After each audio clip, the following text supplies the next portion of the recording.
All right, this is Jean. Jean is local. She's an artist. And there's her information.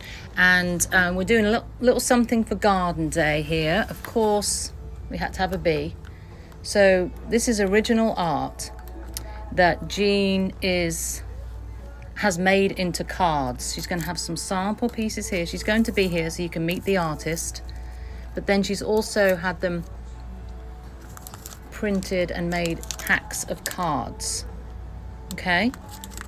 That you can buy the packs of cards, and if you see something else, one of the samples, you can order that sample and then pick up at the shop in 2 weeks.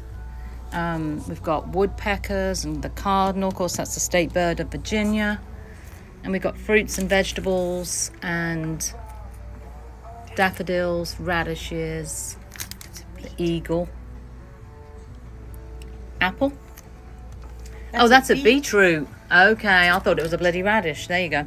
All right, we've got the different colour, the heirloom carrots, the flamingo, palm royale, the heron. Yes. And tomatoes. I just love the bee. Of course, we need bees. We need the pollinators. So we'll see you Tuesday, April 23rd for Garden Day. Come and meet the artist. And she's got more samples here in the bag. But we'll have a proper display set up. And you can order straight from the artist.